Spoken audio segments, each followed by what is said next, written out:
Oh, oh, I'm live. Okay. Well, welcome to Red May, your 1 month vacation from capitalism. We are just hitting our stride here.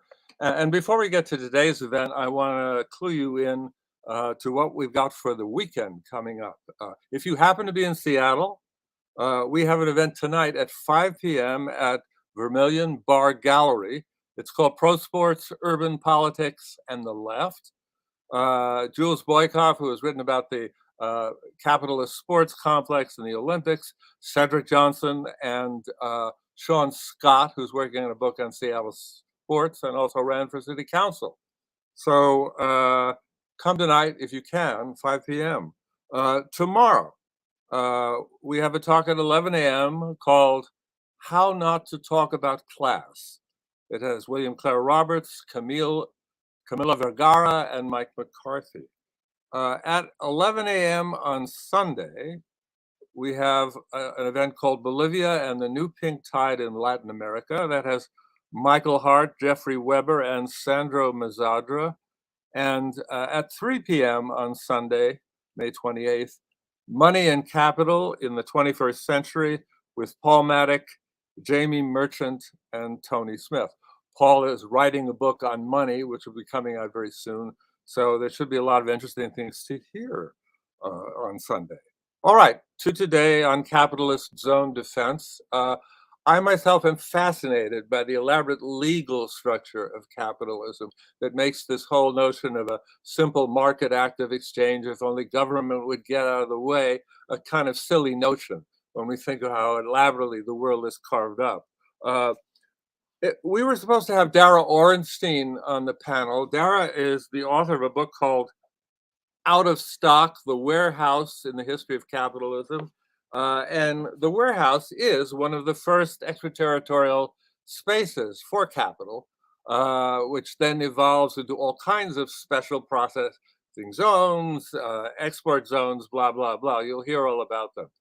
Anyway, I want to introduce you to the moderator of this panel, who will introduce the rest of the panelists. We have Malcolm Harris coming back. Malcolm is the author of Palo Alto, which is a weird zone in itself. And if you don't believe me, go through the 750 very entertaining pages and you will find it. Malcolm is also affiliated with the New Inquiry, as I believe editor and co-founder. Is that correct? I was in there early. Let's call it that. He was in there early. Okay, Malcolm, take it away. Great. Well, thank you all for joining me today. We are here to talk about capitalist zones. Now, there are many thousands of these zones throughout the world that we're going to hear about. And joining us to talk about his latest book, Crack Up Capitalism, is Quinn Slobodian. This is the follow-up to his book, Globalists, which you may have read, which is rewrote the history of neoliberalism as an intellectual story. And the new one takes us to areas at the edge of capitalism where market actors and the state and some kooky individuals have punched holes in the fabric of society and trying to create empty places for themselves to rewrite the rules. Joining him, we've got Patrick Neveling, who's an anthropologist as well.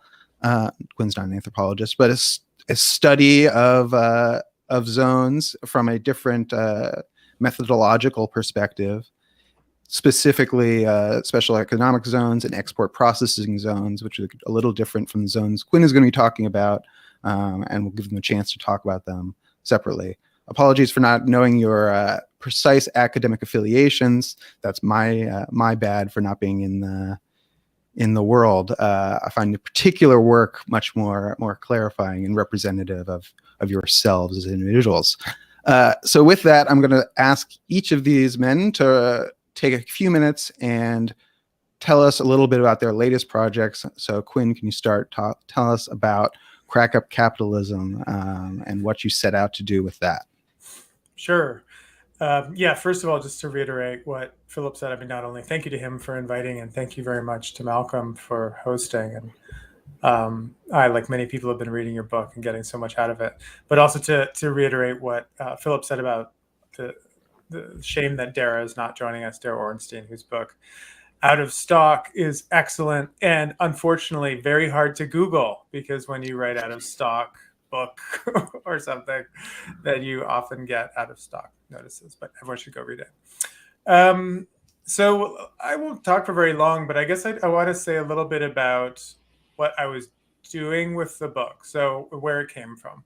I think the book came out of a kind of a frustration with the public discussions in the last few years, sort of since 2016 in particular, about global political economy, which it seemed to me had kind of toggled between two scales. Either we had globalization, which was great from the fall of the Berlin Wall up until 2016, and then came along the vote to leave the EU, the Brexit vote, and Trump, and sort of shattered this. And now we've sort of whiplashed back to the national scale. And this was the only sort of the two options. And so you had to kind of choose which side you were on. Are you a nationalist? Are you defending the space of the nation? Or do you want to like restitch back together kind of global economic integration? So this is obviously not totally the way it was being discussed on the left, but also often on the left as well, but more like the kind of mainline centrist punditry, sort of trying to make sense of the disruptions of the last few years.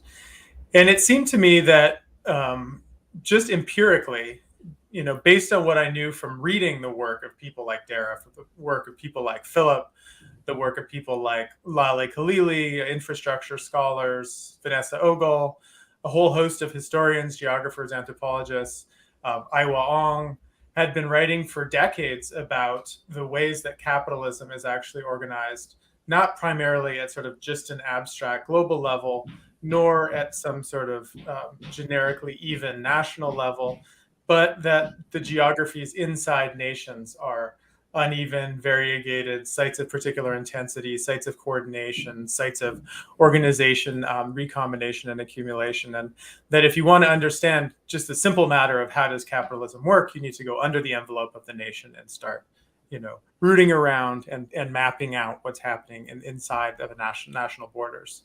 For some reason, it seemed to me that perspective was almost completely lacking in the popular debate, right? Keep in mind that I wrote this as a trade book with the intention, certainly from my publishers, that it would be like an airport level trade book.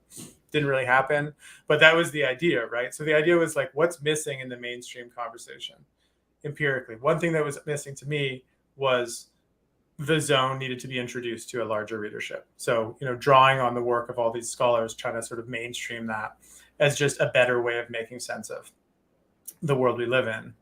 At the same time, I think that there had developed a kind of like a pernicious sense in which the only enemies that you'd be looking for if you were a socialist would be those that were beyond the nation state. So this idea of the globalist in the kind of far right sense as a kind of a puppet master sitting in Davos or sitting in the city of London, sort of governing world affairs, had become, I think, especially during COVID, a way of understanding the world that drew in more and more people who I think would otherwise be recruitable towards a better kind of a progressive leftist politics.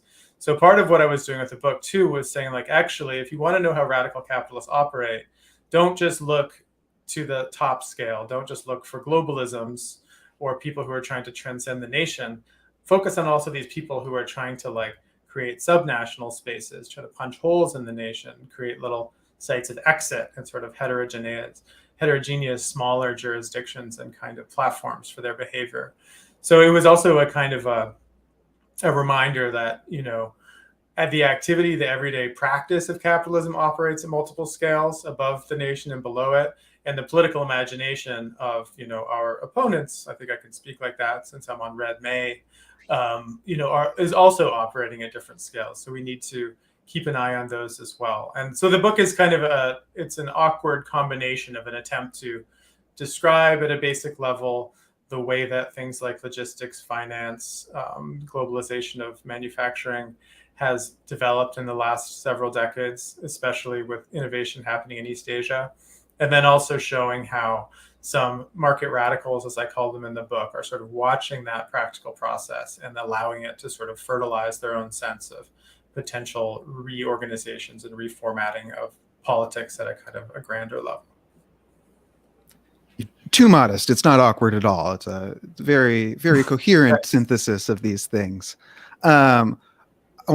I forgot to mention at the beginning, if people have questions as they hear anybody speaking, feel free to put them in the comments, and then I will come back to them later as we reach the Q&A session. But before we move on, Quinn, you approach this methodologically with individual stories of different examples. Can you take us through maybe just a couple of individual cracks that you looked at? Sure. I mean, I think partially because in my last book, in Globalists, I focused on, like, say, the most well-known figures in the intellectual tradition of neoliberalism for the most part. So Friedrich Hayek is like a major character, for example. And I was also focused in that book on the ways that neoliberals were not trying to get rid of the state, but were seeking to sort of co-opt and re-engineer the state to protect capitalism from threats from democratically enabled populations. And I kind of looked at more well-known institutions, the European Union, the World Trade Organization, international investment law. Another the reason I was excited about doing this book was to kind of explore some of the outer intellectual, imaginative fringes of the libertarian movement. And so just to give you a kind of a sense of indeed how kind of weird it gets at points, one of my characters in one of these books in the chapter sort of responds to the very common slur to a libertarian, like, well, then why don't you go live in stateless Somalia then? And he actually embraced that. Absolutely. He's a Dutch libertarian who was like advising on export processing zones in Djibouti when the Somali civil war broke out, and got really amped because he's like, here's a chance. Let's do it. Let's make a stateless constitution. And stayed in Somalia, created alliance with the local warlord, and tried to create a kind of a grafted together version of Somali customary law, long praised by anarchists for its kind of horizontal, non-institutional status, with sort of 21st century business law. So he tried to create a white man's clan for business investors, including his primary investor from Texas. Wrote a book about it that became a kind of underground classic for libertarians. And went some steps towards actually realizing what would have been a kind of like a deep water harbor on the coast of what was Somaliland. It didn't work out, but I think, as with many of the chapters, the structure is to sort of like start with these sort of slightly eccentric stories and then end up with showing how they illuminate the way that the world we live in is not as far from their imagination as you might think. So the very place where this Dutch anarcho-capitalist wanted to set up a harbor with his anarcho-capitalist buddies has recently been the site of the creation of a major port by DP World, which is the state-owned wing of Dubai's logistics company that sets up these sort of extraterritorial nodes all over the world, in many cases repeating the sort of the footsteps of the British Empire's coaling stations and free ports, now governed or managed in many cases by either Dubai's or Singapore's logistics companies. So this was the kind of methodology of the book, I guess, is like, pick up personality, follow them, and show them how it weaves into one of the ways that the sort of usual national containers that we see when we look at a map or an atlas are actually woven through by other forms of ownership and other forms of the flows of investment in people. Yeah, there's definitely a coked up capital element to the crack up capital experience, with all these like real individual, not just individuals, but individualists seeking to make their own spaces, their own states, their own like holes in reality. And you really get to see what a personality and some millions of dollars can do in the 21st century. It's not just Elon Musk scale. There are lots of like random dudes who have very strong ideas about the place that they should live. So it's a very interesting exploration of that phenomenon psychologically, in addition to geopolitically and historically. All right, moving over to Patrick, who I'm going to tap later for a bunch of historical content leading us up to this zone moment. But right now he's working on what sounds to me a very interesting project about zones and value. And so I was hoping that he would give a little preview to the Red May audience. Yeah, thank you very much, Malcolm. Thank you, Quinn. Thanks to the Red May team for having me. I'm a big fan of the show, so it's one from the bucket list done now to be here. Yeah, I'll talk about the new, it's not really a full book project, it's more like an article, but I'll also start at the beginning because the background that I'm sitting in front of is actually, I took the picture 20 years ago, was like my first zone in Mauritius. That's a zone, if I move to the side, you see the foundation stone here. That's a zone set up in 1970 in Coromandel in Mauritius, and it's already in 2003 it was a no longer functional zone, really. There were a few discotheques there, some warehouses, the National Archives, other things. And my research in Mauritius was quite foundational for my work on the zones because it made me realize, as a social anthropologist coming to Mauritius, living there for nearly a year, how strong the impact of a zone on a nation state can be. At the time, there were roughly 30% of the Mauritian workforce employed in the zone. So imagine you would kind of translate that to China, then the zones in China or elsewhere would be significantly bigger than they are today. And what I realized in Mauritius was that the kind of values that come from a zone, not only tax-free manufacturing, lax labor laws, multinational investors having carpets rolled out for them because they are no longer portrayed by the government or political parties as predatory exploiters, but suddenly they become the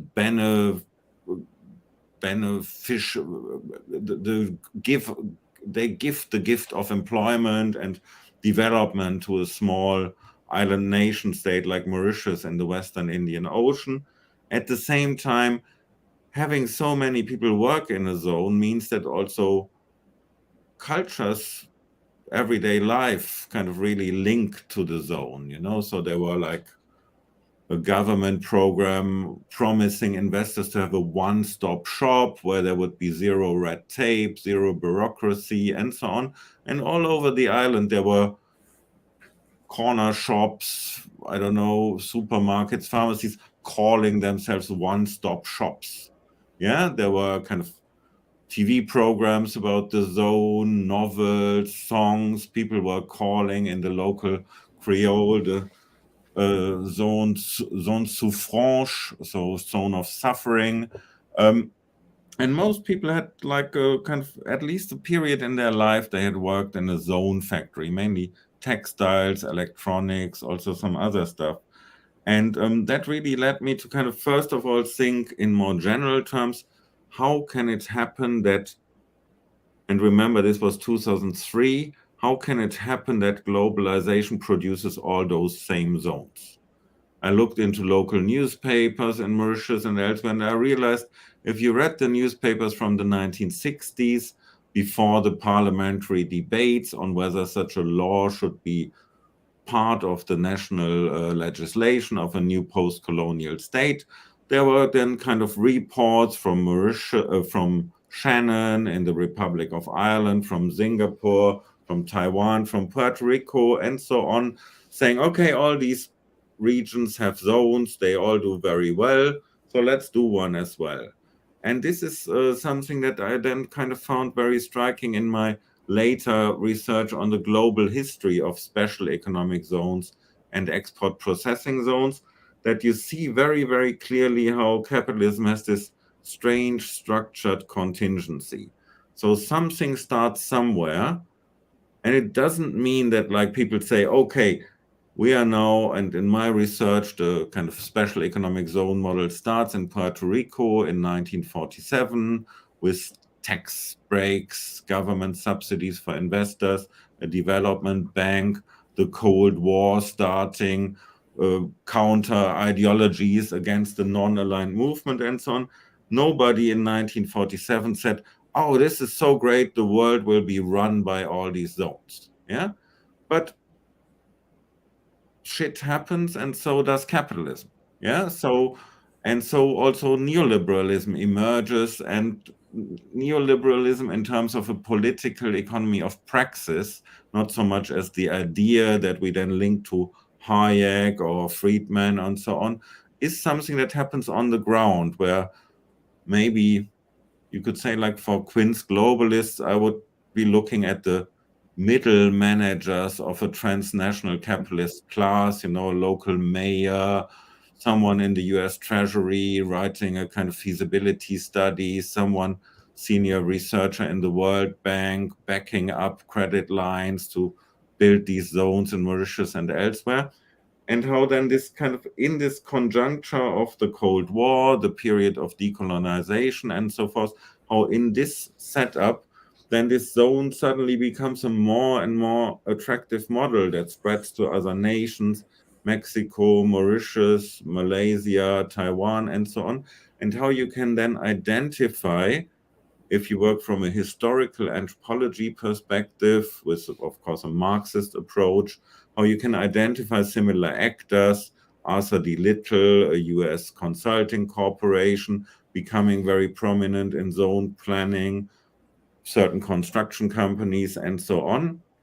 But how you can also identify these motives, how the role of capitalists, as I've said, for Mauritius, changes everywhere, how there's celebrations when new factories open, or maybe kind of leading personalities like Steve Jobs also today, how the kind of blueprint for this idolization of a multinational capitalist is maybe born on a smaller level in a zone. And also how an infrastructure then emerges that allows this kind of transnational capitalist class middle managers to travel with hotels. Hilton Hotel had the first non-mainland hotel outside the US in Puerto Rico.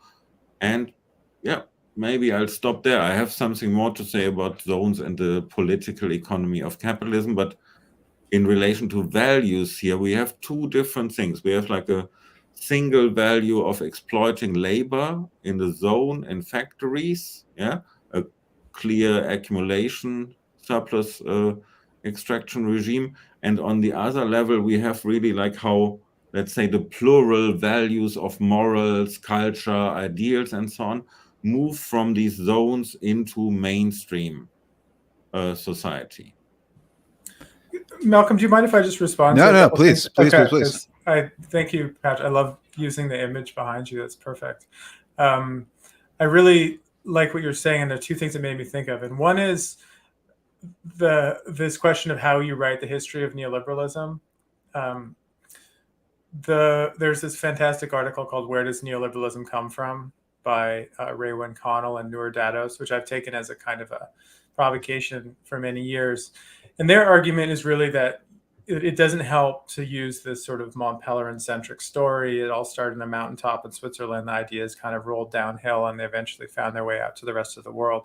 That the people who have been, historically the experiment subjects, and whose homes and islands and countries have been the laboratories for more extreme forms of capitalist restructuring, have always been at what we would think of as the periphery of global economic power. And then those practices, as you're suggesting, sort of work their way back in. I think one of the things I've taken that critique very seriously. And I think one of the things I was trying to do with this current book was to kind of reconcile the two approaches.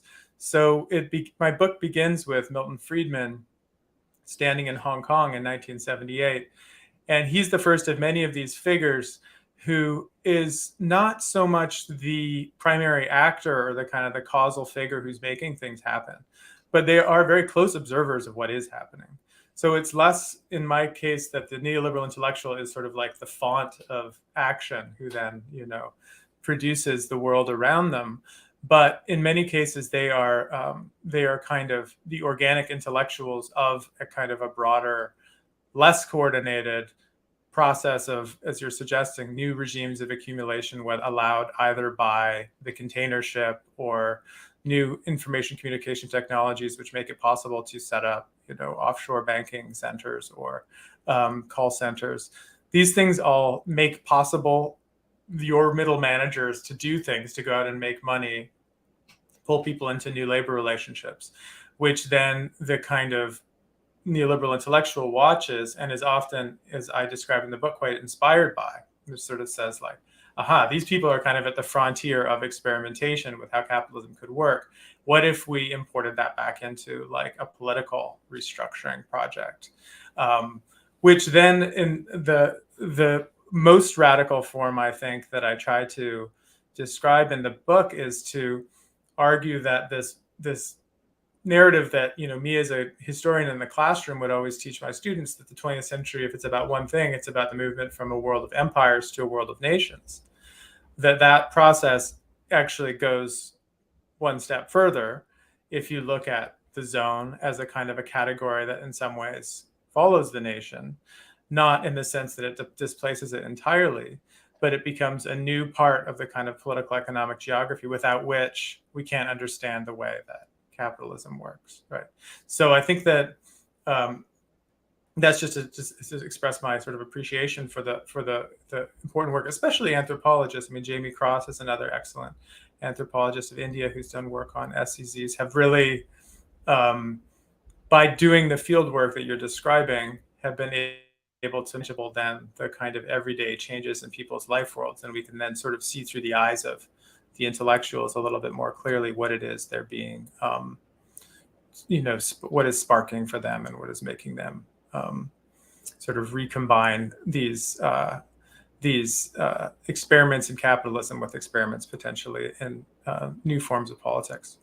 Yeah, great. Yeah, I think that really kind of makes me now think, yeah, we can say that these globalists really then decide like which structured contingency becomes the structure, so that they are then really sitting at this kind of longer levers in a way and decide how can we translate this policy into something bigger, into a general policy that then suddenly pops up in all structural adjustment programs in the late 1970s. I mean, Mauritius again is a great case study because I mean there's a good article by Ernest Mandel from 1982. Mauritius is the only nation where a socialist party ever won all seats in parliament. So in 1982, the Mouvement Militant Mauricien won 60 of 60 seats. Wow. But the nation was already bankrupt. And they already had like thousands of workers in the zone. So that then kind of opened the door for local plantation capitalists with French and British heritage, but also for the World Bank and the IMF to dismantle this socialist party and do what we've seen in many other nations, like that then some members of this party suddenly change their mind, their political views. And another point I think that's really interesting is that for me as an anthropologist, I think at some point you also need to become a global historian also, like if you only do the case studies, if you only do the kind of ethnographies, then it's very, very difficult to identify global trends. What you can always do is you can say, okay, there is this global trend and I can show how it plays out locally. But if you want to really do like a movement where you move from macro to meso to micro and back up, then it's good to be this interdisciplinary person like you are too, Quinn. So I think this is a very important reminder. Yeah, I mean, I would say just two more small things, like from the kind of Learjet's perspective. I think that two things that spring to mind for me too is one is that from that global history perspective, the zone is important for Mauritians because it's their lives, but it becomes kind of relevant, arguably, for global historians when it boomerangs back and becomes then the way that attempts to reindustrialize places like the north of England or the American Midwest sort of return as then the only solution for modernization or development that sort of survives the 20th century now, I think, is this idea of ring fencing off smaller jurisdictions within larger legacy nation states to suck in the useful labor that you need without the idea of ever doing sort of like a collective uplift or producing anything at a national scale, because the assumption is that's no longer possible. We're past that moment. Now you can just zonify yourself in such a way that, makes you able to be competitive at a global level with lower wage countries and so on. But the last thing is that the scales, the globalist level and the zone level, need to be understood as mutually complementary, not as alternatives, as I think some people who have spoken to since the book came out sort of like, oh, well, who chooses globalism and who chooses the zone? That's not it at all. I can illustrate that with this case in Honduras that some people may have been following, whereby there was this kind of carte blanche offer made by the authoritarian head of state who had come into power by a coup to a bunch of libertarians to come in and write their own laws and create their own small jurisdiction in an island off the north coast. And the anger against this cession and then sale of sovereignty was so much that a leftist, the wife of the man who had been overthrown in the coup recently, came to power at the end of last year. And she came in, one of her main planks of her platform was, I'm going to reverse these zones and basically throw out these 21st century William Walker style freebooters. And the libertarian investors, some of whom had previously called themselves by the very charming thing of a countrypreneur, are like, okay, great. Well, you know what we're going to do? We're suing you for $10.8 billion. Jesus. And what are we using? I've seen the legal filing. And what are we using? The Central American Free Trade Agreement, which has within it all kinds of ironclad investor security rights of arbitration. As one of the former investors sort of ironically remarked, even libertarians find out that international law can be very helpful for them sometimes. But to me, there's no irony there, right? Because international economic law has been produced precisely to allow for the kind of thing that they're trying to do.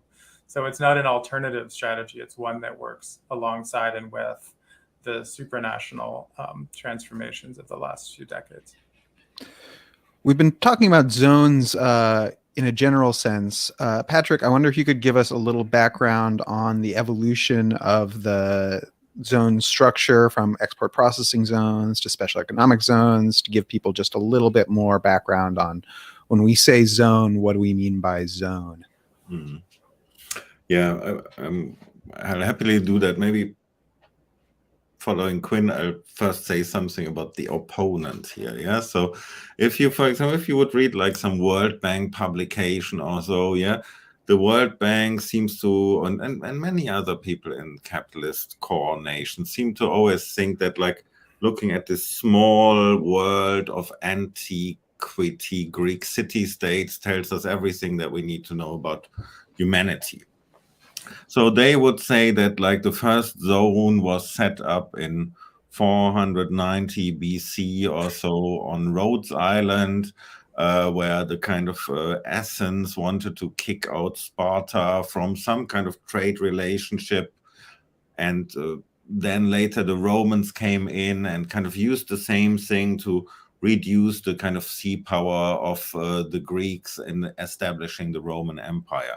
And then they carry it forward to the Hanseatic League and then to colonial free ports. And then they arrive in Shannon, which they say is the first modern export processing zone in the Republic of Ireland, set up in 1959.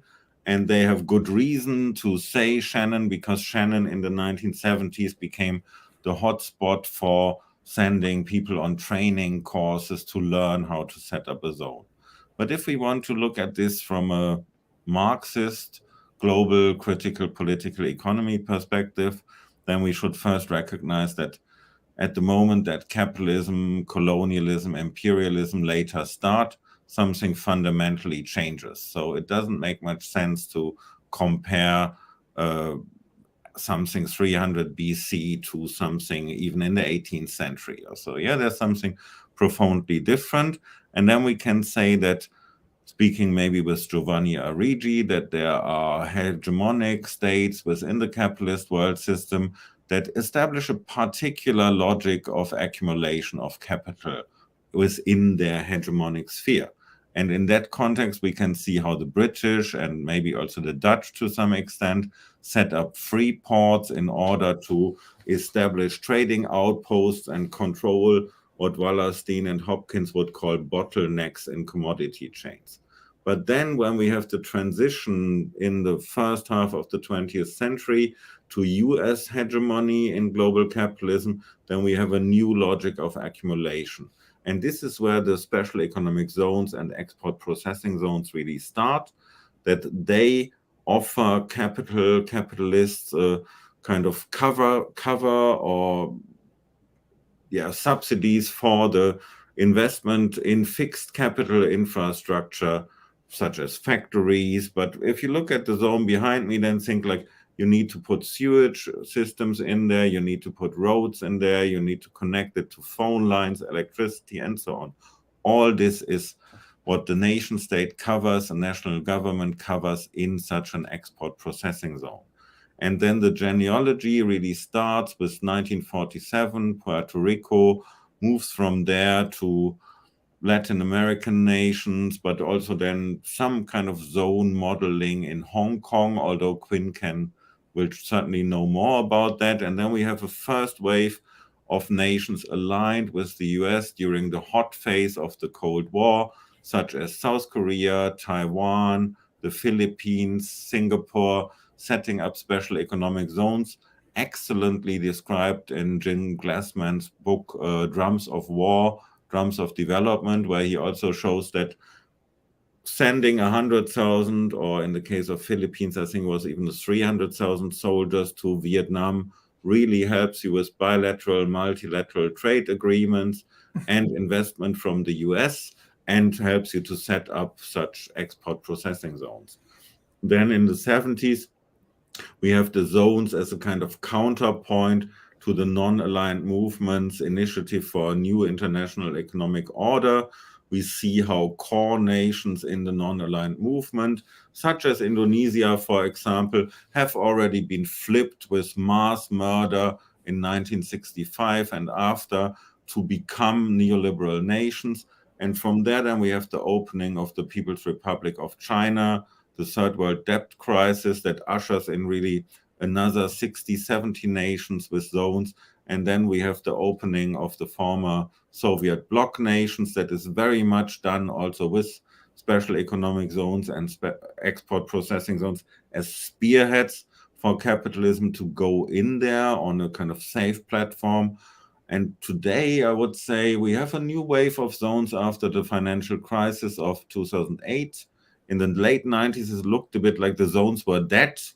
I once talked to some people in the United Nations and the World Bank. They said, if you mentioned export processing zones in the late 90s, you were a toxic person. No one would hang out with you anymore. No one would even have lunch with you also. And suddenly they came back. I mean, I don't want to name names. Was that because of the Asian financial crisis or some other reason? There was also really the anti-sweatshop movement that did a lot. Then the International Trade Union Council, which is an excellent organization in Brussels, they published a study even before the anti-sweatshop movement, I think in 95 or so, Behind the Wire, where they just listed all murders of labor activists in zones. And that had a very, very strong impact in international organizations that really discredited the zones. And somehow, I mean, okay, the People's Republic of China, the Indian Zone program, but I think really also the 2008 crisis opened the door for an entirely new wave of zone policies. So that's a rough periodization of the zones. Sorry, it takes always a long time to do periodization. Yeah. Well, I mean, I would maybe I could just add very quickly just a couple small things there. I think that what Dara Ornstein writes about the foreign trade zone is also an interesting precursor, which is like the warehouse in the United States, which is sort of like technically offshore, but onshore. So you can do things like oil process refining or assembly of things and then avoid tariffs. But the China thing is really central, right? I think if you looked at a graph of the number of special economic zones in the world, it really goes vertical after the opening up of Shenzhen and the other coastal cities in southern China in the late 1970s. Called then special economic zones because I actually had a student of mine just using the original Chinese sources to get into this. Free trade zone just sounded too colonial. Export processing zone 2 also sounded like you're recreating the 19th century concession and treaty ports. So special economic zone was sort of neutral enough. And now I think the UN and UNCTAD agrees. And so they just use special economic zone as a kind of a general category.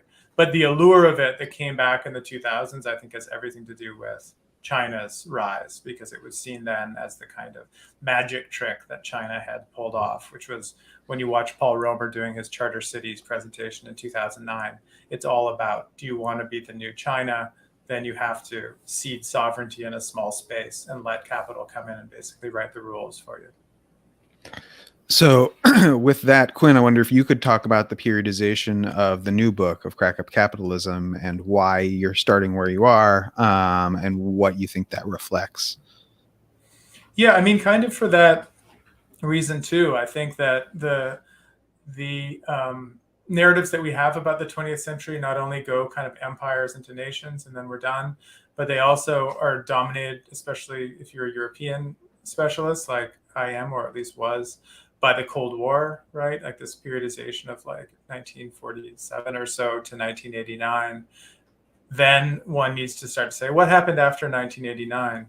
But if you look at the move to the kind of the global admiration for the East Asian tiger model, this idea of kind of miniature authoritarian capitalism plugging itself into a globalizing economy. I mean, you can't wait until 1989 to talk about that. It was really the 1980s, late 70s already, that economic elites in the United States or Britain are looking to China and saying, looking to China, Hong Kong, Taiwan, Hong Kong and Singapore, and saying, like, what have they figured out that we haven't? Is it the lack of democracy? Is it the just-in-time model that they've perfected?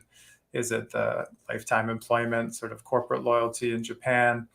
They're just sort of rummaging through the Asian model for almost 20 years until the Asian financial crisis in 1997 does definitely put a dent in that, and it sort of takes a lot of the sheen off of that model.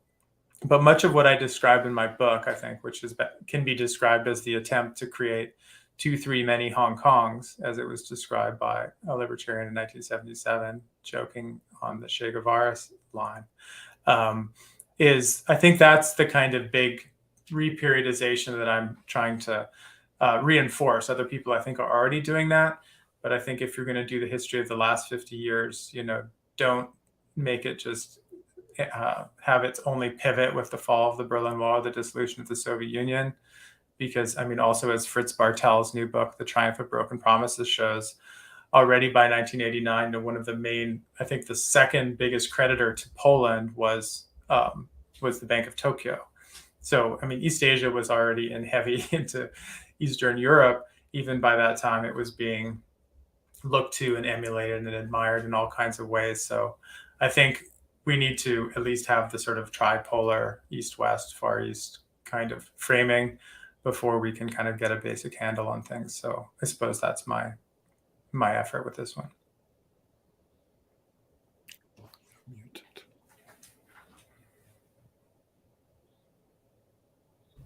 I'm in a construction zone of my own, which is why I've been muting when I'm not talking. What I tried to say was, so it's 89, but not necessarily why people would assume it's 89. Meaning Tiananmen Square. Right. Yeah, in a way. And I think that, one of the things that drew me, I mean, there were sort of like two things that hooked me with this project and why, what launched me on it. One was this question of like, what was so fascinating about this curiosity of Hong Kong to Milton Friedman that he would describe it as sort of like the best place in the world, and when it was this one of the few remaining crown colonies are floating out there. And then how did they seek to kind of make Hong Kong portable? And the trove of sources that I looked through there involved the transcripts of their efforts to create this thing called an index of economic freedom, because they were annoyed by the centering of democracy and by the centering of political freedom as being somehow the definition that a place like Freedom House would use to say, you know, whether you're a good or bad country. Just like, this is nonsense. Like, what is voting? It's not the most important thing in life. The most important thing in life is how you use your dollars every day, not your ballot once every 2 years. So their efforts to kind of rank the world according to, yeah, sure, it is a kind of like post-Tiananmen version of like, how can you open up all of the economic opportunities and advances in quality of life that capitalism can offer without bringing in train any of those, you know, corrosive ideas of popular sovereignty or mass democracy or one person, one vote representation. It's an attempt to kind of launder those things out. And I think as it's long been clear that it's hard to sell non-democracy as a positive political program, right? I mean, you can do Pinochet, but I think that the characters in my book found it's much easier to sell Hong Kong than it is to sell Pinochet's Chile, right? And I think that's also the kind of revision of our history of neoliberalism that I was trying to pull off, which is to say it's Dubai, Singapore, Hong Kong we should think about when we think about the kind of exemplary neoliberal states, for all the ways that misunderstands the way a place like Singapore works, obviously. But that we will orient ourselves better than that, rather than going back to Thatcher, Reagan, Pinochet, because I think that for some years now, it hasn't been quite capturing it. I wonder if you could also talk about South Africa a little bit, because that was when Dara was on, I was going to ask her about that, because she talks about South Africanization in the context of zones. But South African apartheid specifically plays a role in your description of the cracks as well. So I wonder if you could talk about the role apartheid plays in the imaginary for some of these folks, plays in terms of their political ideals and their thinking about structuring zones and cracks. Yeah, the chapter on South Africa, I think, is the one that I'm most proud of, because I think it actually tells a story that actually hadn't been recounted before. And the one it tells is about the way that this march from the empire to the nation is like which we think of South Africa as having completed with the liberation of Mandela, the election of Mandela, the Rainbow Nation, one person, one vote, right? I mean, there is a kind of a triumphalist narrative of the 20th century, which would like to end with images of Mandela on speaking from the balcony. The fact that there's a Soviet flag hanging on the balcony is often awkwardly airbrushed away, so to speak. But in fact, in the run-up to the liberation of Mandela and the one person, one vote elections, there were a lot of debates about alternatives. And what that chapter in my book gets into is the way that the zone really offered itself as an alternative to a one person, one vote style nation. And it did so by, interestingly, kind of supercharging the Bantustan model that had already been put into train by the apartheid government itself. Some people probably know the history. I didn't really know it that well myself, despite having been a child in the middle of Lesotho at the time. Children don't read the news much, it seems. But the homelands or the Bantustans were this effort to kind of like placate global opinion on the part of the apartheid government by saying, no, we are giving our African citizens, our Black citizens, their own nations. Here they are. We've given them citizenship in those nations. Therefore, we are not discriminating against them. I mean, what it meant was it was an attempt to just produce kind of a permanent reserve labor pool without any sort of obligation to give any of the rights of citizenship to the Black population. But they had already started that process in the late 70s, continued it through the 80s.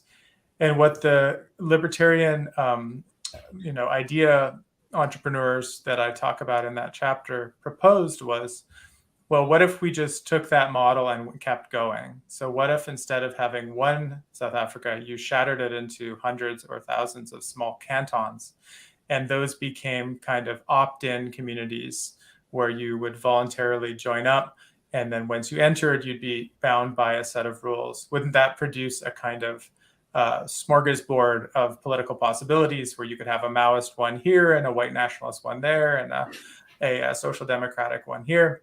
And people could simply move between them, as the laws permitted.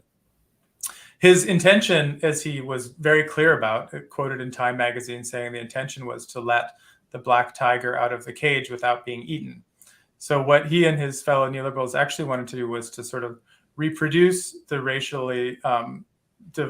division and hierarchy of wealth that existed in the nation, but just do it under a model that would be considered legitimate. I mean, as he described it, the goal was to get to America.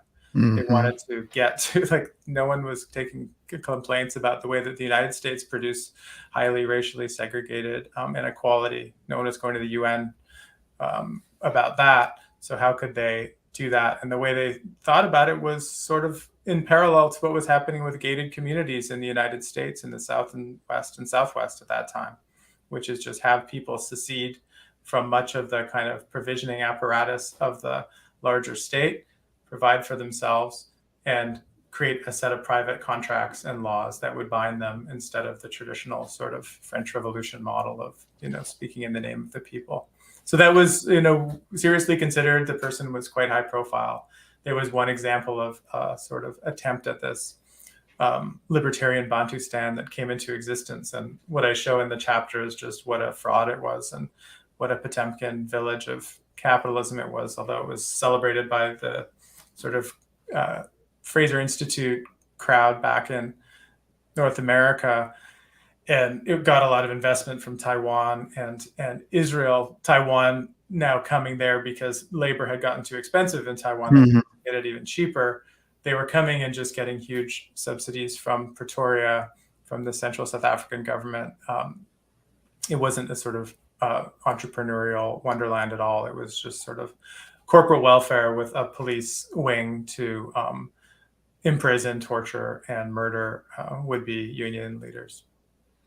So I want to remind the audience that if you've got questions, feel free to put them in the chat, and I will ask them once I get some good ones. But in the meantime, Patrick, I wanted to ask you, you've got a really interesting article about gender and zones and labor arbitrage, international labor arbitrage, and labor force participation.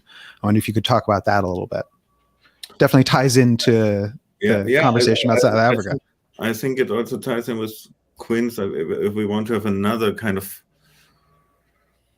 maybe a more kind of critical political economy understanding of zone types, like instead of saying, oh, there are tax havens, there are export. I think there are zones that are really intended, like Quinn has just given this amazing example, zones that are intended for segregation, for separation. And then there are zones that really are intended for incorporation. So we have also Ivor Ong's work on this kind of ethnic politics of zoning jobs in Malaysia, Singapore, and so on. So in Singapore, you don't have one zone. Yeah, you have like many different zones with very different types of labor. You can have a zone where there's quite high quality banking jobs. Yeah, Carla Freeman has written a book about a zone in somewhere in the Caribbean where she also describes that this is not blue collar work in that zone. That's white collar work that's done by women, but still it's well paid. And then there are other zones that are really targeted, like Mauritius, China, some zones in India, Pakistan, certainly Lesotho at some point, Mexico, definitely the maquiladoras that are targeted at large-scale employment. And in this case, it's very, very much about that gender. You very often see, and there's also a great book by Young Kim, also of class struggle or family struggle about the zones in South Korea in the 1980s, which really shows that women are portrayed as like the ideal workers in these sweatshop stage zone factories that are orientalized globally for having nimble fingers, the ideal kind of timidness, also that they would never join a trade union, that they will always kind of be part of a patriarchal society, that they can be subdued by a factory manager who fits in with this kind of stereotypical racist idea that Westerners have about other societies and their patriarchy. And these women are then hugely exploited, often already by different minimum wages, exemptions from national labor laws, and so on. And at the same time, there are then right-wing religious groups in many societies where zones are set up, who also contribute to the double discrimination of women by declaring them as morally corrupt for working in a factory, not staying in the household. Wages are kind of misrepresented as lipstick money, when the actual reality is very different. We see that many women in these zone factories, first of all, work many more hours than men of the same age group. They contribute much more income to household, often also parents' households. They don't spend the money on lipstick money, and also they organize. So you have like large-scale riots, women workers fighting, riot police very efficiently, maybe even better than some male workers across the globe in these zones in the 60s, 70s. At the same time, of course, and I think here Beverly Silver's work comes in, forces of labor, we need to be wary of the fact that these zones and the fact that states take over this fixed costs for capital investment create a very, very high mobility. And this is where then this global labor arbitrage, which also Andy Higginbottom and I think John Smith have written great work about that, where this global labor arbitrage then shows that once workers have achieved a certain degree of organizational power in the zones or also in alliances with political parties, trade unions, then capital starts moving. And this is backed up quite often also by national legislation that then suggests, okay, you get 10 years tax-free, tax holidays. Yeah, it's also so absurd, like as if tax payment is so exhausting that you need a holiday. Yeah, I mean, what's that? You need a holiday when you work, but you don't need a holiday when you pay taxes. Yeah, I mean, there's all these kind of strange, real other curiosities, not only like these strange characters, but these strange characters then come up with these strange ideas. Yeah. So, yeah. Yeah, I wanted to say something about the strangeness, or I think the uncanniness as well, because I think part of what I'm attracted to about this topic is that its seeming illegitimacy. So like we talked about already, empire, nation, no one would question the nation. The nation is something that should exist. The idea of organizing a part of the world strictly as a zone immediately produces kind of like a sense of aversion, right? Like, no, that's wrong. That can't be, you can't make polity entirely economic, right? It needs to be overlaid somehow with like what Harvey would call like the sort of territorial logic, right? It can't be like pure capitalist logic.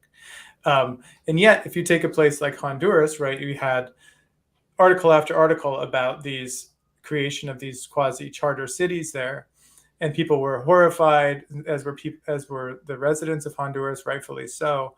But Honduras has been riddled with export processing zones for decades and decades that enjoy all of the things that this charter city was going to enjoy, right? Impunity from certain local laws, all kinds of tax breaks, subsidies, and so on. So it's interesting to me how what is the point at which something starts to feel like it is too illegitimate to be tolerated, and the way that line actually moves over time. I think one thing that I found interesting as I was writing the book was to think about the early 2000s, and the way I really think that the American invasion of Iraq and occupation of the Middle East changed a kind of a baseline idea of what sovereignty could look like and what nation building could look like. So case in point is when Paul Romer stands up in 2009 and says countries should start voluntarily ceding part of their territory and let a foreign nation come in and govern it because they'll do a better job. His example was Guantanamo Bay should be handed to Canada so it could be turned into a miniature Hong Kong. He made that sound legitimate by saying, I'm not talking about what they're doing in Iraq. This is not by violence. This is not by conquest. This would be purely contractual and purely consensual. And yet the only reason he has the space to propose that in the first place is because Iraq is happening. Do you know what I mean? So like the kind of remixing of sovereignty was underway, thereby making this new novel, strange idea, really, the charter city, which is really just kind of a Silicon Valley colonialism, makes it now seem like something that a respectable audience can maybe sit down and listen to. And that was certainly amplified throughout the press. So I think that, one thing that's helpful to use the zone as a kind of anchor point is to like watch it and say like, when is too much of a territory being turned into a zone considered the loss of the nation altogether? On the part, how do people who are local feel about that? But then how do we feel looking at that? Because I think it's a kind of a disenchantment. To see the world as a world of zones is like a complete political disenchantment that is probably necessary, but it's painful, and there's reasons to want to resist it. And I think for good reason, people try to mount sort of counter projects against that. But increasingly, as I mentioned before, I think that it's sort of the only idea left in the front pocket of many, especially conservative politicians, especially in a place like Britain. It's not for nothing that former Chancellor of the Exchequer, Kwasi Kwarteng, reviewed this book of mine filled with this sort of bizarre set of characters and left the review saying basically like, hey, maybe we have to make some interesting experiments to get to utopia, right? Instead of being appalled and being disturbed by a sense of identification or whatever. So I think that, we do this too, I think, to kind of produce a sense of the political economic uncanny that hopefully can, serve some kind of salutary effect when we think about what kind of projects we ourselves want to mount. Yeah, and also in terms of liberation, I think it's good to kind of really take away this, first of all, this idea of novelty. There's also this kind of heroic modernism that is part of the zone. You're the mayor of Teesside or somewhere, and you go out and you put your own monument there with this zone or something like that. And then, maybe we should start calling it dementia neoliberalism or something like that without wanting to discriminate against anyone. But like this kind of, I think Haiti is on the 6th or 7th zones will solve its cycle in the last 50 years.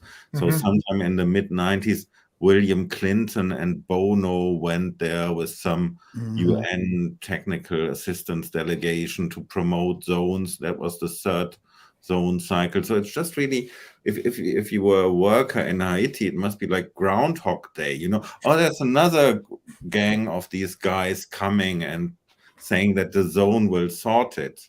And I think that's then something in the pre-conversation to this talk, we talked about like, where's the bleakness, where's the hope in terms of being a leftist today? And I think the point of like using this kind of what Quinn also said about his intention to write this airport bookshop book to really delegitimize certain narratives in capitalism is really important.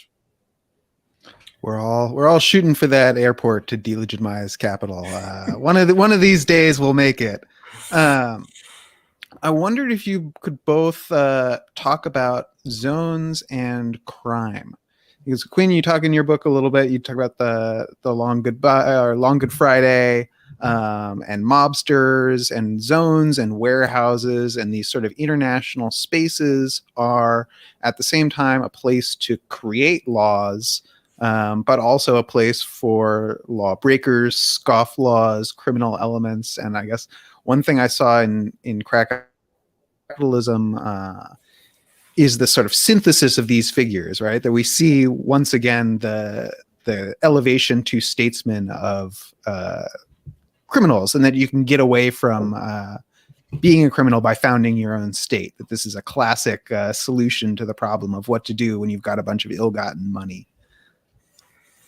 Yeah, for sure, because, you know, a crime is only a crime insofar as whatever state you're in deems it to be a crime. And so, you know, the advantage of seizing the sort of reins of state making is you then sort of get to redefine legality altogether. And I think that the sort of frontier, the kind of cutting edge of these bespoke zones, what their advocates often refer to as startup societies, is to create places where things that by right should be illegal are not. So specifically, two things: cryptocurrency and medical research are, I think, the two things that one hears about most often now. Right? There are forms of deregulated, unlicensed experimentation and research that are touted now as the thing that you can come do in this, for example, this place on the island off the north coast of Honduras, or you can set it up as kind of an offshore hub for either Bitcoin mining or Bitcoin or cryptocurrency trading.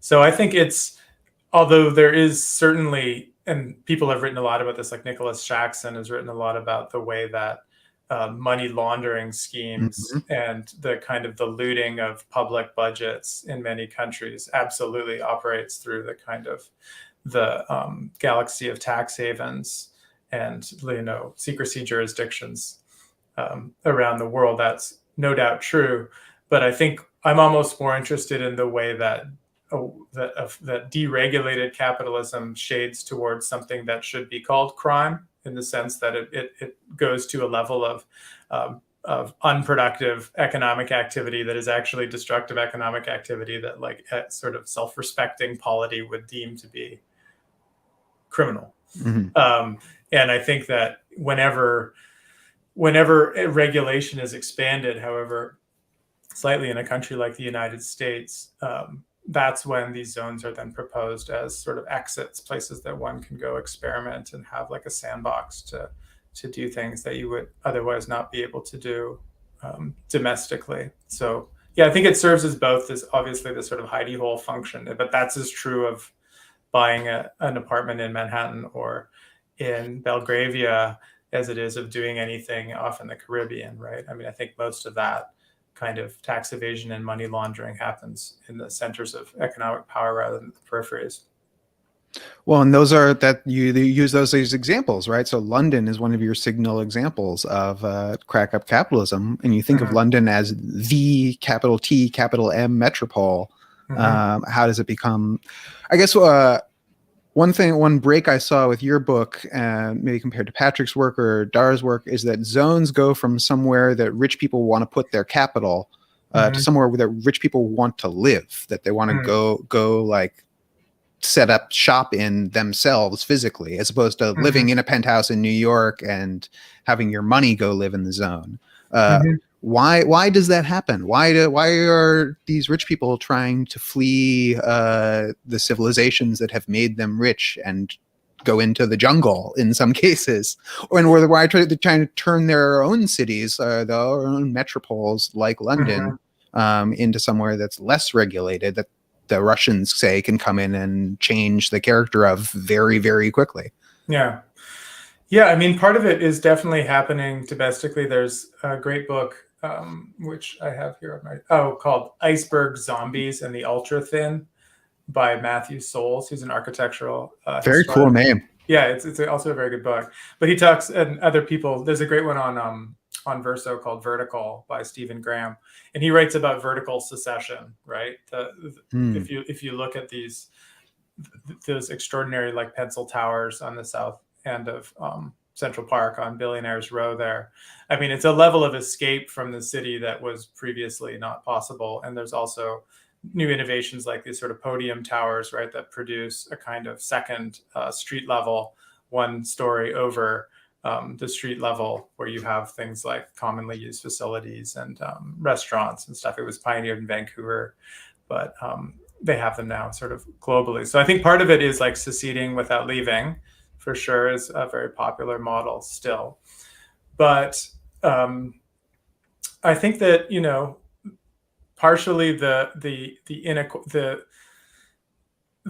sort of regime of accumulation that these people have become the drivers of is one that doesn't require, as I sort of mentioned before, like a healthy and happy and educated working class, right? I mean, San Francisco, you know, I don't need to tell the author of Palo Alto anything about this, but you know, the fact that I've never seen more people in like sleeping in RVs than like in the middle of Palo Alto, you know, like just off campus of Stanford, tells you that, you know, this way of making money and making fortunes is reliant only on a highly disposable sort of low-skilled service class on the one hand, and then a very well remunerated inside class on the other. And so you exacerbate inequalities. You make your city unlivable by living in the way that you're doing and making the money the way that you're doing. So a place like San Francisco now, right, for them does not line up with their idea of the good life, but it's not anyone's fault but their own and the kind of business model that they've pursued. So the sort of chain I follow in the book is from the gated communities of the 1990s, which was kind of like a cliche of like alienation at the time. But what I found interesting about it is there were like very prominent economists, Gordon Tullock among them, who were very enthusiastic about private communities because they saw them as sort of living models of soft secession and sort of the production of privately ordered, private law governed communities inside of a larger public state. And I think that possibility of being sort of in a fortress that could nonetheless remain completely connected through advances in, you know, broadband and other information communication technologies meant that you could let your imagination run wild. My favorite example, I don't think it comes up in the book, but during the pandemic, one of these startup society hustlers was trying to sell these things called Hayek Islands, which were just these sort of steel wombs on steel poles just out in the Caribbean somewhere with, you know, like a tasteful mid-century modern sofa in them and like a single desk lamp. And they're like, hey, you can move to Hayek Island. But Jesus. But I mean, it only takes a like millisecond of reflection to realize that like the whole, you know, apparatus of social reproduction necessary for just basic life is like not there. But the fact that that would be a PowerPoint produced and a sort of prospectus made is, I think, you know, it's a symptom of that belief that they live without dependency on a broader world. So I think that the mediation of this through finance and tech as being the ways that people are making their money has deluded them into thinking that they are kind of as Quicksilver and kind of like elusive from all of the Earth's bonds as their own businesses are. Yeah, although I would like to remind us that they are still, of course, in a different zone type then, but there are more than 100 million workers in zones toiling away, doing everything, our garments, the laptops that we're looking at, the microphones that we're speaking in, even maybe the bookcases or the components for the bookcases. When we speak of crime in the zones, then we need to also remember that there are massive labor rights violations in the zones, not necessarily because there's no labor legislation for the zone, you know, so, but because there's also no policing in the zone, because there's often then like a kind of separate authority that has oversight of the zone that is not part of the otherwise labor inspection system.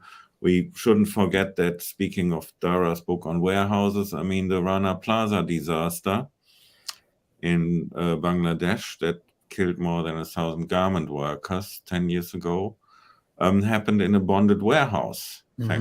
So Bangladesh, for many decades had the first bonded warehouse regime for the sweatshop factories, and then only recently moved towards an export processing zone, special economic zone model. So where we have other things or other crimes happening. Also must think about like environmental crime. Mm-hmm. You know, like, I mean, the production, for example, there's a technique called sandblasting of jeans. Yeah. So if you see someone walking around with this kind of jeans that looks like it's stonewashed or so, there's an article by a Turkish, I think it's even a chemist or biologist, someone who just describes what this sandblasting does to workers' lungs. Mm-hmm. And that it basically means that when you work in such a business, you have 10 years left. Yeah. Or when you look at like blue jeans production in Nogales or somewhere, yeah, what that does to local rivers and so on. That's really, really massive impact. So, and finally, and it's maybe a slightly different point, but it links maybe to the Palo Alto story. So you need this kind of very kind of impoverished and lumpen proletariat service class. But of course, you also really, when you have a technological revolution, you don't have a post-industrial society. You just have other workers producing the commodities that allows one or few societies in the world to dream of the fact that, of the idea that they were post-industrial, you know, because we can just create this hidden abode where we draw the curtain and we don't see the workers anymore that do all the work. And I think that's something really important that zones are also there for. So we had before we go here, a question from the audience from Sean about the relation from the flight of the wealthy into these deregulated zones as an ascendant phenomenon and the neo-feudal critique. Is this a return to a feudal a system away from capital, or is this a flight into capital, or are they the same thing? You want to take that one, Patrick? Patrick, you start. Okay, so it's quite an interesting, quite a tricky one. You know, does the succession of modes of production ever revert back to an earlier one? You know, I mean, with speaking with Marx and Engels, I'm not so sure we could move back from capitalism to feudalism, because feudalism has a particular concept of control of labor power, yeah, with dependent peasants on land, with a very strong kind of role of the church, in Europe, the Pope, and so on, was actually wealthy or dominant people also very much in control of large-scale infrastructures. And I think the one thing where we can say, you know, like if you look at, I don't know, starting from Inca chiefdoms or North African Kannad irrigation systems, you have like historically societies that are maybe to some degree late chiefdoms, early kingdoms or so, but infrastructure control is very much in the hands of the ruling class. So the question would then really be whether people like Elon Musk or Jeff Bezos or so, who have, I would say, especially like the control that Amazon has over server and server cooling capacities, you know, for the internet, I would think maybe that could be then some kind of return to feudalism if Jeff Bezos or someone like that also became the elected or self-declared head of state somewhere. But as long as we have this separation between the kind of political ruling class and the economic ruling class, however fictional that is in reality, yeah, and however close they collaborate, I don't think we can have a return to feudalism in this sense. So I think we should rather strap ourselves in and be prepared for a new mode of production after capitalism if things go really badly. Maybe you could start the Amazon is where Jeff Bezos could rule. Yeah. I mean, I have a couple things to say on the neo-feudal thing. I mean, I don't adopt that language myself. I don't find it necessarily that illuminating. What is interesting, though, for me is the people that I write about in my book are completely enamored with the Middle Ages. So for a lot of anarcho-capitalists, the kind of self-organizing tribe of the Gothic barbarians in the sort of German forests and the traditions that they brought over to the British Isles in the first millennium are things that they hope to kind of revive in different ways and sort of update with all of the tools of sort of the modern legal economy.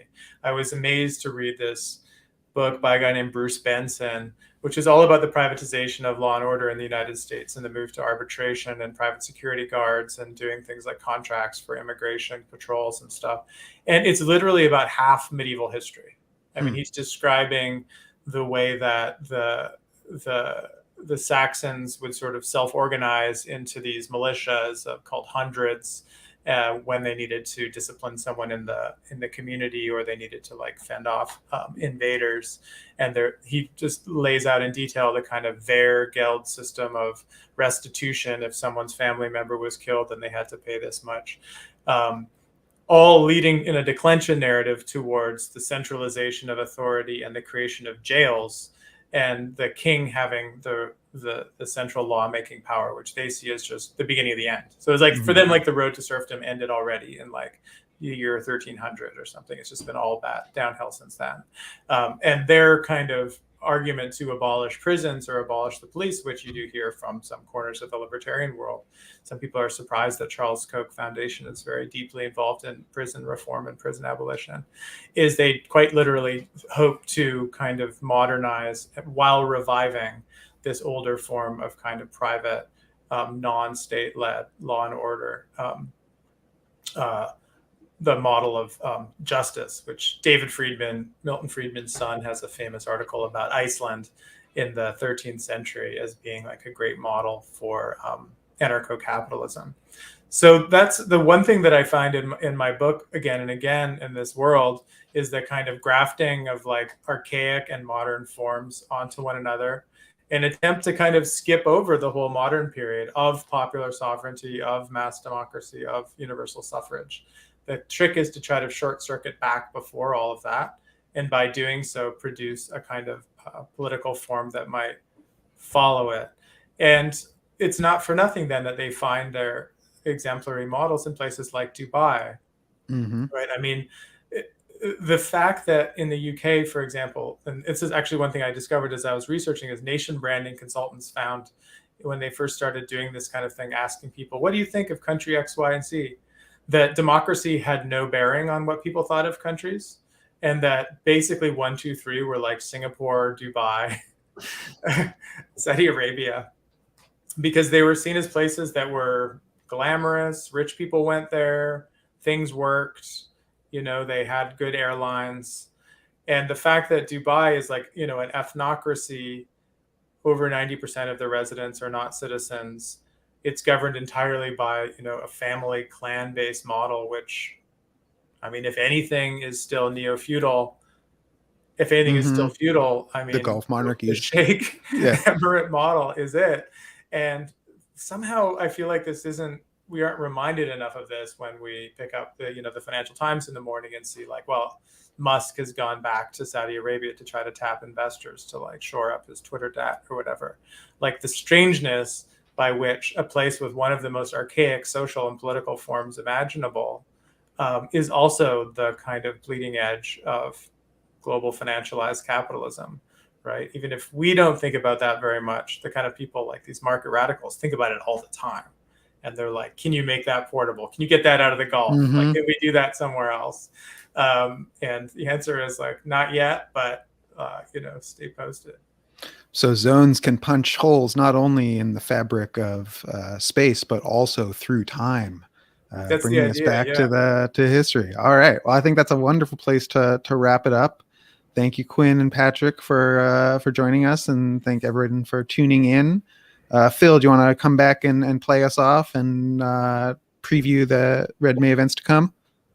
Well, I do want to thank you again. And, I would say that I would love to hear this discussion continue next year.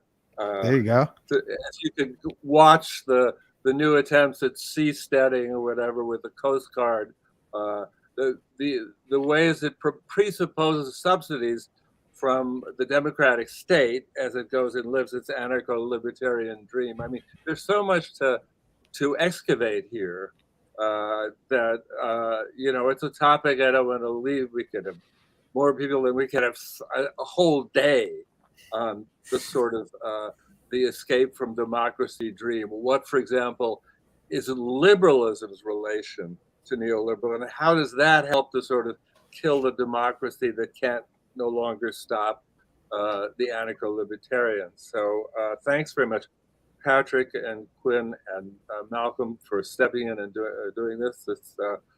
We do have other things going on this weekend at Red May, and if I could find my cell phone, I probably know what they are, but I spend my time looking up some of the books that everybody mentioned that I really can't. I know we have one on Bolivia with Michael Hart, Sandra Mazadra, and Jeffrey Weber, who's written a great book on Bolivia. I think that's 11 o'clock on Sunday. We have 3 o'clock on Sunday with Paul Maddock and Jamie Merchant and Tony Smith, who we've always wanted to have come here and have gotten for the first time this year.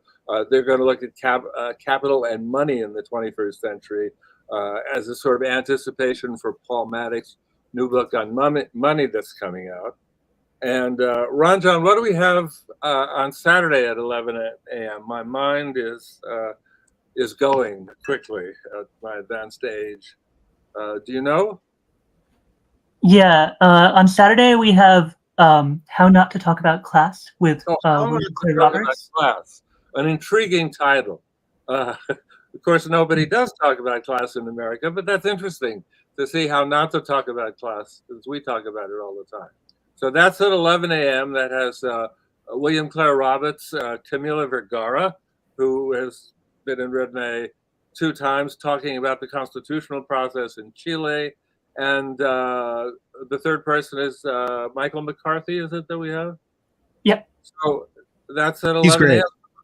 Say what? I said, he's great. Mike McCarthy's great. That'll be a great panel. It's not Michael, it's Mike. So let's do that. Anyway, that's 11. So we got great stuff. So come on back. There's no funding for an event whose one of whose slogans is "Be a commie for a month." So we need your support, but we need the kindness of strangers. Go look at our website, www.redmay.org, and we have a Patreon, which I'm told is probably not working yet. So, come back in a week or so and give us something so we can do this next year and go live again. Thanks a lot, and this was really terrific, guys. All right. Thank you all. Bye. Are we off?